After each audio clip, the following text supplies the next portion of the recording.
Agora, conforme nosso combinado,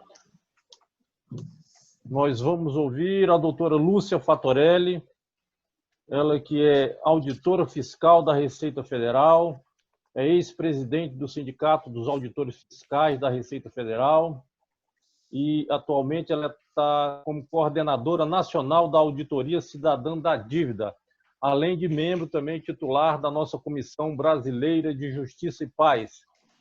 Então, Maria Lúcia, você agora com a palavra, também dentro dos 30 minutos. Quando faltar 10 minutos, eu dou um aviso, ok? Ok, muito grata. Boa tarde a todos e todas.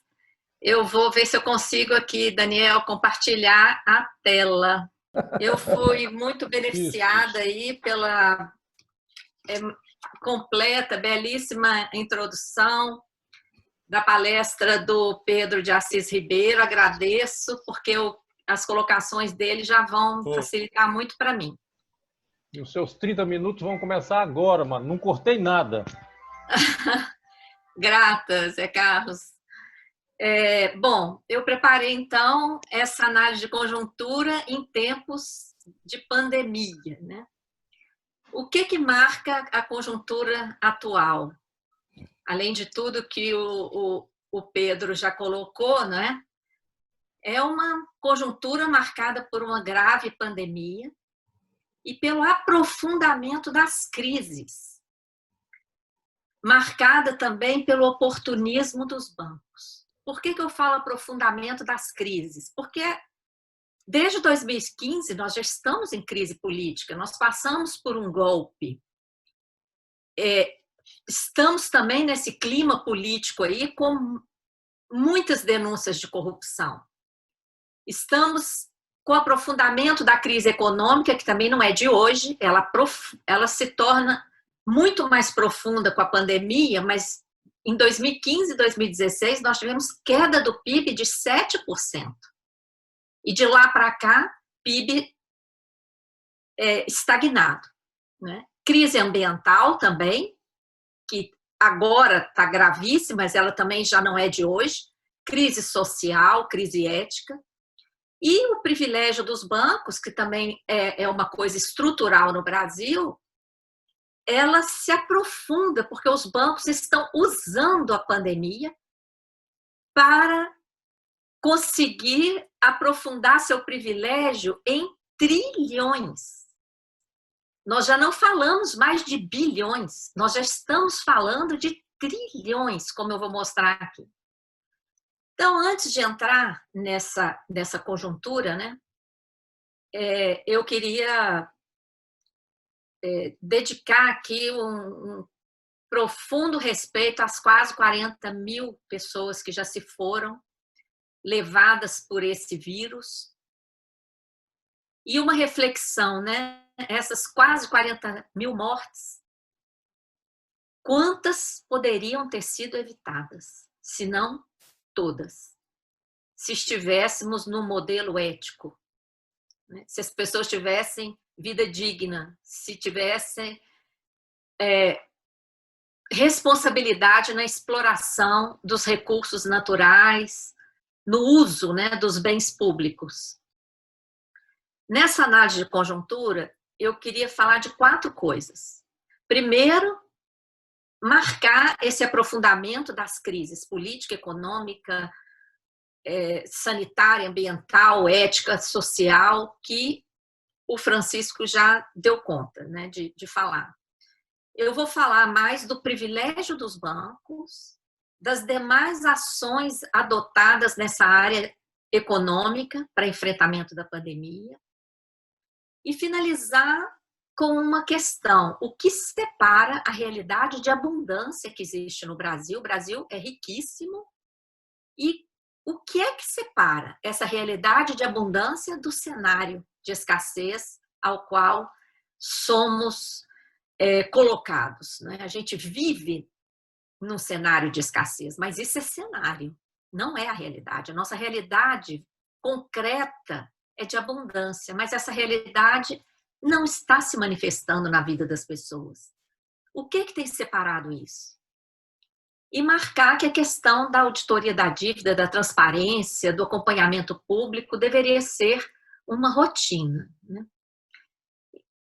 No primeiro ponto do privilégio dos bancos, eu gostaria de falar, primeiro, do privilégio que eles receberam, um pacote de 1 trilhão e 200 bilhões no dia 23 de março, vão receber vários trilhões com a emenda constitucional 106, a chamada PEC do orçamento de guerra, estão tendo ganhos de dezenas de bilhões com os contratos de swap, que são os contratos em que o Banco Central garante a variação do dólar. Todo mundo viu que o dólar disparou, e o Banco Central faz um contrato com privilegiados sigilosos, garantindo toda essa variação. É como se o Banco Central escrevesse: o dólar subiu, eu te pago a diferença. E pagou quase 60 bilhões, o mesmo montante de recursos que foi para todos os estados e todos os municípios para socorrer a pandemia. E a questão da securitização de créditos, que é a nova forma de gerar dívida, mais perversa ainda, porque a dívida não aparece como dívida e é paga por fora do orçamento. Isso entrou na Lei Complementar 173, tá? Então, são esses pontos aí, e nessa primeira parte, depois eu vou falar das outras medidas. A pandemia está se mostrando como uma grande oportunidade de negócio para os bancos. Vejam bem, no dia 20 de março, uma sexta-feira, o Congresso confirmou o estado de calamidade pública. No dia 23, segunda-feira, primeiro dia útil seguinte, o Banco Central liberou 1 trilhão e 200 para os bancos. Os bancos foram os primeiros a serem ajudados. E qual era a desculpa para esse 1 trilhão e 200? Dos bancos emprestarem para as empresas. E isso não aconteceu, tá? Ainda. Só vai acontecer agora com garantia do Tesouro, que eu vou mostrar os dados em seguida. No dia 30 de março, foi editada uma medida provisória colocando diretoria e funcionários do Banco Central acima da lei de improbidade administrativa, ou seja, imunes. Se investigados, não poderiam ser punidos. No dia seguinte, o Rodrigo Maia, presidente da Câmara, protocolou a PEC do orçamento de guerra, aprovada na Câmara em 2 dias úteis. Foi protocolada dia 1º, aprovada dia 3. No Senado demorou mais um pouquinho, porque os senadores exigiram que no texto da PEC constassem alguns detalhamentos. Embora esses detalhamentos não vão adiantar muita coisa, e parte deles foi apagada na Câmara. O Senado exigiu, por exemplo, a revogação daquela imunidade ao pessoal do Banco Central.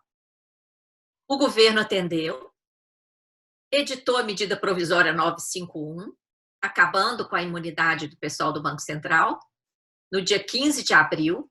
No dia 17, o Senado aprovou o substitutivo da PEC no Senado.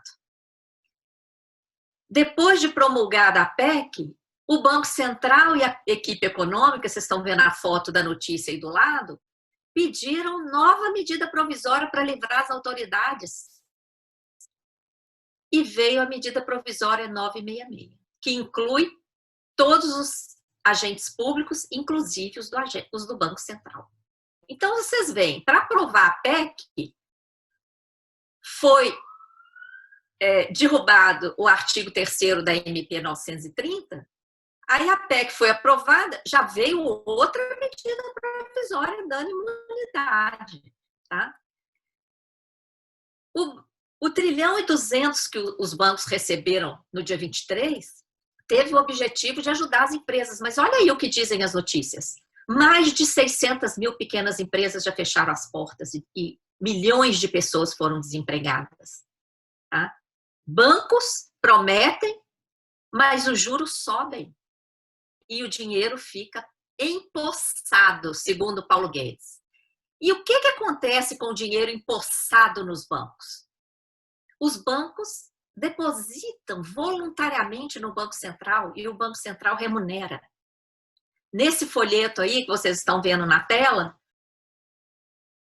é um folheto da Auditoria Cidadã, em que a gente explica esse mecanismo, que é um dos mecanismos que gera dívida pública sem contrapartida alguma. Atualmente, mais de 1,3 trilhão da nossa dívida corresponde a títulos usados para remunerar a sobra de caixa dos bancos. Em 10 anos, os bancos ganharam 1 trilhão de reais com essa remuneração. O que seria da nossa saúde pública, da educação pública, dos investimentos sociais, principalmente em defesa da vida, com 1 trilhão de reais em 10 anos? Mudaria completamente a nossa história. Mas esse dinheiro vazou para o mercado financeiro, por conta desse mecanismo que fica escondido. Quase ninguém fala dele. Então, tem o link aí para vocês acessarem, porque isso tem que chegar na boca do povo, que está pagando essa conta, está sofrendo com esses mecanismos. Agora, os bancos vão emprestar para as empresas, porque o Tesouro Nacional vai garantir. Ou seja, nós vamos pagar a conta. Os bancos receberam 1,2 trilhão, não emprestam, só emprestam para as grandes, e para as pequenas e médias, o Tesouro vai dar garantia, tá? Além de receber esse 1,2 trilhão, os bancos vão ganhar trilhões com a emenda constitucional 106, que tramitou como PEC 10, proposta de emenda constitucional número 10. Essa emenda escancara a dominação financeira e o funcionamento do que nós chamamos sistema da dívida, que é a geração de dívida pública, ou seja, o estoque da dívida aumenta, mas o dinheiro não chega para investimentos públicos. O dinheiro já vaza direto para o mercado financeiro. Essa PEC 10, emenda 106, exemplifica isso assim, de uma forma escancarada. Por quê? O Banco Central vai gastar trilhões para comprar ativos tóxicos acumulados nos bancos há 15 anos, papéis podres, acumulados nos bancos e dos quais os bancos já se ressarciram, porque isso faz parte do negócio deles. Quando eles apuram o lucro, eles já deduzem essas perdas. Mas aquele papel podre fica lá. Eles viram a pandemia como uma oportunidade para passar essa papelada podre para o Banco Central, tá? Isso vai gerar dívida sem contrapartida. Contrapartida vai ser aquela papelada podre, tá? Tem vários links aí que vocês podem ler depois. E também usar essas telas à vontade. Eu vou passar por e-mail em seguida para a organização e peço que divulgue para vocês usarem isso depois. A PEC 10, emenda constitucional 6, colocou um verdadeiro escândalo na nossa Constituição. Porque ela autorizou o Banco Central comprar papéis podres dos bancos em mercado de balcão. Isso significa um rebaixamento da nossa autoridade monetária. O Banco Central é autoridade monetária. Ele foi transformado em mero operador independente do mercado. Independente, porém, usando recurso público, dinheiro público. Comprando papel que ninguém mais compraria. Na PEC constou papel BB negativo. Isso é grau especulativo, grau de não investimento. Somente os bancos serão beneficiados. Então, o Banco Central vai ser uma das pontas desse desregulamentado mercado secundário, mercado de balcão. Que mercado é esse? É um mercado, gente, entre dois investidores independentes. É aquele mercado de negociação por telefone. Não tem supervisão da Comissão de Valores Mobiliários, não tem comissão da Bolsa de Valores. É um mercado de balcão, dois investidores independentes. O Banco Central vai ser um deles, gastando trilhões, adquirindo derivativos sem lastro, sem limite de valor. A PEC não estabeleceu limite. Sem ter que identificar os beneficiários, sem os procedimentos mínimos da Associação de Mercado de Capitais, sem a possibilidade de investigação efetiva, porque vocês vão ver aí, o Banco Central já está anunciando que vai comprar cestas de títulos. Quando faz essa cesta, gente, é um embrulho. Ninguém sabe o que está lá dentro. Sem liquidez, porque é classificado como BB-, só quem gosta de rasgar dinheiro é que compra. Eu coloquei esse quadro aí porque esses nomes, né? BB-, o que é isso, né? Que agências de risco são essas? Essas três aí são as principais agências de risco. Elas classificam os papéis negociados em mercado. Olha lá embaixo onde é que está o BB-, e olha a definição. Grau de não investimento. Grau especulativo. Vocês estão vendo o escândalo? A Constituição autorizar destinar dinheiro público para isso, enquanto o nosso povo está morrendo? Enquanto a gente está vendo as nossas riquezas serem rifadas? Como é que a gente pode destinar trilhões para isso? Não, a PEC não limita o prazo dos papéis, não exige contrapartidas, e pagando tudo isso com dinheiro público, com título da dívida pública que recairá sobre o povo. Quanto isso vai custar? O Senado exigiu que o presidente do Banco Central fizesse uma videoconferência com senadores e perguntaram quanto vai custar. Olha aí a resposta, o link está aí, vocês podem entrar e ler a notícia. O presidente do Banco Central declarou que se a PEC fosse aprovada, as compras iriam custar 972,9 bilhões de reais, quase 1 trilhão. A gente investigou isso e descobrimos esse estudo aí, ó, que foi publicado em destaque, folha de capa do Estadão, que esse quase 1 trilhão corresponde à carteira podre dos bancos. Olha o título da matéria. A matéria foi divulgada no finalzinho do ano passado e os bancos esperavam uma oportunidade de retomada da economia. Em vez de retomada, veio a pandemia. E melhorou ainda mais a oportunidade para eles, porque em vez de recolocar no mercado, eles vão colocar diretamente para o Banco Central. Esse estudo revelou que esse quase 1 trilhão corresponde a papéis acumulados há 15 anos e não inclui atualização monetária. Quanto que vai dar atualização sobre 1 trilhão, 15 anos? Nós estamos falando de vários trilhões. E quem é a empresa que fez esse estudo? Uma empresa que participou de um evento em Londres, com a cúpula do mercado financeiro internacional, inclusive os grandes bancos brasileiros, buscando exatamente oportunidade de negócios para papéis podres, os tais de NPL, Non-Performing Loans, que são os papéis podres, tá? Em tempos de crise, né?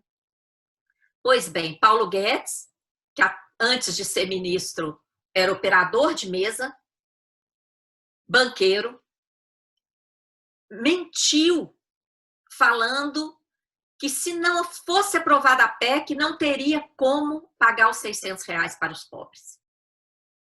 Criou um clima de emergência desnecessário, porque nós temos mais de 4 trilhões em caixa há anos. Eu vou mostrar para vocês. A Auditoria Cidadã lutou muito, fizemos várias notas técnicas. Quero agradecer, inclusive, uma nota pública que a CBJP publicou, referendando uma nota da Auditoria Cidadã. Ajudou muito. Inclusive, muito do que a gente conseguiu no Senado foi apoio que veio da CBJP, que é uma entidade muito respeitada, não é? Quando viram que não deixou a Auditoria Cidadã sozinha, agradeço aqui publicamente ao Daniel e a toda a CBJP. O Senado colocou lá várias restrições. Isso foi tudo por água abaixo, porque parte do texto que identificava os tipos de títulos que o Banco Central poderia comprar foi desmanchado na Câmara, gerou até uma discussão de inconstitucionalidade no Supremo. Tá? E depois de aprovada a PEC, o presidente do Banco Central, que foi lá no Senado e falou quais títulos seriam comprados, mudou o discurso. Agora ele já fala nas cestas de títulos, que englobam uma papelada e torna a operação totalmente obscura. Né? Não seria necessária essa PEC. O Supremo já havia declarado que não precisava respeitar as regras da LRF, da LDO para compras relacionadas à pandemia, contratações, etc. As próprias leis já prevêem essas exceções. Nós temos mais de 4 trilhões em caixa há anos. 1 trilhão e 400 na conta única do Tesouro, quase 2 trilhões em reservas, 1 trilhão e 300 no caixa do Banco Central. Para pagar os R$600 para os informais, desempregados, etc., inicialmente a conta dava 100 bilhões. Agora saiu um outro cálculo de 154 bilhões. Mesmo com esse novo cálculo, para atender 80 milhões de pessoas, gente, 154 bilhões diante de 4 trilhões disponíveis. Né? O que está por trás dessa PEC é a troca de papel podre por dívida pública, caracterizando o sistema da dívida, não é? Todo o prejuízo do Banco Central é transferido para o Tesouro, sem limite. Então, se o Tesouro não usar esses recursos que ele tem em caixa para pagar, ele vai ter que pagar com dívida. E o Guedes sabe disso. Ele já vem fazendo discursos de vender as reservas e vender empresas... 10 minutos. Ok. Vender empresas e imóveis para pagar a dívida pública. Tá? Então, em resumo, gente, essa emenda 106, nós vamos nos endividar para comprar papel podre de banco, algo que ninguém compraria, e a dívida gerada dessa forma espúria vai ser paga, com entrega de reservas, entrega de patrimônio, sacrifício do nosso povo e comprometimento do nosso desenvolvimento socioeconômico. Tá? Mas o grande capital não quer apenas esses juros dessa dívida. Ele quer se apoderar diretamente da arrecadação. E o mecanismo da chamada securitização, que está num projeto 459, que a gente vinha conseguindo barrar desde 2017, tem aí alguns links para vocês tomarem conhecimento, ele foi aprovado em plena pandemia, no dia 2 de maio, um sábado, à noite, entre o feriado de 1º de maio e o domingo, e mesmo dia em que o Sérgio Moro estava depondo, e a mídia só falava nesse depoimento, o Senado incluiu o esquema de securitização no PLP 39 e a Câmara aprovou em seguida. Com esse esquema, há risco de controle, há risco de perda de controle de parte crescente da arrecadação tributária e outras receitas, que são desviadas durante o percurso dos recursos pela rede bancária. Tá? Criar uma engenharia financeira complicada para esconder esse desvio. Tem vários links aí. Outro privilégio dos bancos, enquanto o Banco Central tem perda de 60 bilhões até abril, com o tal do swap, do outro lado, quem ganha são principalmente bancos e grandes corporações. Só no mês de março a perda foi de 31 bilhões. 60 bilhões, gente, é o mesmo valor que está sendo entregue para todos os 26 estados, DF e 5.800 e tantos municípios, tá? Pra vocês terem ideia do que significa esse privilégio aí. Por que acontece esse privilégio? Na sua fala, o Pedro Ribeiro falou que é o mercado controlando sem ser controlado pelo Estado. Pedro, o que funciona assim, acima de tudo e de todos, é o BIS, é o Banco Central dos Bancos Centrais. A maioria das pessoas nem sabe da existência desse BIS. Uma organização privada que comanda a maioria dos bancos centrais do planeta, e de lá ele decide a política monetária. E é uma organização privada. Tem um artigo aí também que vocês podem acessar depois. E a independência do Banco Central também torna o Banco Central esse ente autônomo, controlando tudo e sem controle do Estado. Bom, as demais ações adotadas para socorrer a pandemia, olha só os valores, gente. Enquanto os bancos recebem trilhões, o auxílio emergencial inferior ao salário mínimo. Um auxílio emergencial de R$600, que para atender 80 milhões de pessoas vai custar 154 bilhões. Estados e municípios recebendo 60 bilhões, o mesmo que os bancos receberam só ali no troco do swap, tá? Sem contar o resto. E no Ministério da Saúde, que recebeu aqui uma dotação significativa, tem esse quadro aqui, que não vai dar tempo de eu detalhar, mas é bom que depois vocês olhem, né, que várias áreas que estão recebendo recursos, ó, essa tabela tem um resumo melhor de quanto vai custar. Mas nem tudo isso foi liberado. 400 bilhões é o que foi autorizado, tá? Por exemplo, esse apoio às micro e pequenas empresas aí, 35 bilhões e 900, é o que foi autorizado. Até agora, só 2 bilhões foram liberados, 2, tá? E no caso da saúde, Ministério da Saúde, que está aqui, ó, saúde pública, quase 40 bilhões de reais, olha essa notícia. O Ministério Público está investigando porque até 27 de maio, somente 6,8% dos recursos haviam sido liberados. Então, gente, é escândalo em cima de escândalo. Além do dinheiro já ter sido liberado, ele não está sendo empregado, tá? É gravíssimo isso. Eu estou correndo aqui para ver se eu fico dentro do tempo. Diante disso, né, desse privilégio econômico todo, nós temos que... Qual que é a nossa tarefa? É identificar o que separa a realidade de abundância que existe no Brasil do cenário de escassez, porque o que não falta no Brasil é dinheiro. Dinheiro e riqueza. Nós temos tudo. Tá? Então, nós já identificamos o que separa.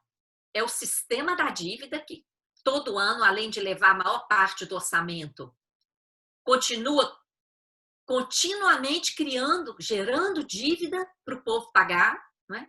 E a dívida exige privatizações, exige corte de gastos, exige entrega de reservas, etc. A política monetária suicida praticada pelo Banco Central, o modelo tributário regressivo, porque rico, os opulentos, que o Pedro nominou muito bem, não pagam, tá? São isentos. E um modelo extrativista irresponsável para com as pessoas e com a natureza. Então, nossa tarefa é essa, é fazer essa identificação. Esse quadro aí coloca, né, a nossa realidade de abundância de um lado e o cenário de escassez do outro. Só que, no cenário de escassez, o lucro dos bancos bate recorde a cada trimestre. Tá? É descarado para onde está indo o dinheiro, é descarado. Tá? Eu já falei do sistema da dívida, é a utilização do endividamento público às avessas. A principal característica é a falta de contrapartida e o beneficiário é o setor financeiro. Esse gráfico do orçamento, que é uma contribuição da auditoria para tornar mais visível o dinheiro que vai para banco, todo ano a auditoria cidadã divulga. Ele evidencia que enquanto quase 40% todo ano vai para o setor financeiro, que é o que mais usufrui do sistema da dívida, as áreas sociais e a própria estrutura do Estado ficam sacrificadas. A dívida não para de aumentar, apesar dos pagamentos, apesar do superávit, e a falta de contrapartida foi confirmada, inclusive, numa fala do TCU, que o link está aí disponível. Bom, caminhando para o encerramento, eu convido vocês a assinar, quem ainda não assinou, essa petição pela suspensão dos pagamentos da dívida, como fez a Argentina. A Argentina estava numa situação econômica muito mais grave do que o Brasil. De cara suspendeu o pagamento da dívida. Já tem vacina na Argentina, sabiam? Ele já tem a vacina com tecnologia argentina e várias outras coisas. Estão se saindo muito melhor dessa pandemia do que o Brasil. Quem ainda não assinou, peço que assine, ajude a divulgar. A outra petição é quem vai ganhar os trilhões de reais. Né? É uma forma da divulgação, porque se a gente não divulgar o que está por trás dessa emenda 106, que a mídia não falou absolutamente nada, sabe o que vai acontecer no futuro? Sabe o que vai ficar na história? Que esse crescimento de trilhões da dívida foi por causa dos R$600 dos pobres. Então, nós temos que pontuar isso e dar ampla divulgação a essa emenda. Eu finalizo lembrando o que o Papa Francisco tem defendido.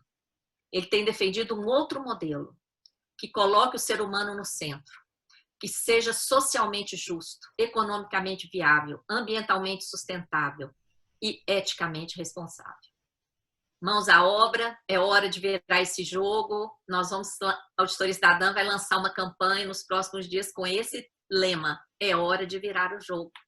Convido todos vocês também para acompanhar a Auditoria Cidadã e o Observatório de Finanças, né, que eu já fiz o convite de manhã. Forte abraço e fico à disposição para as perguntas.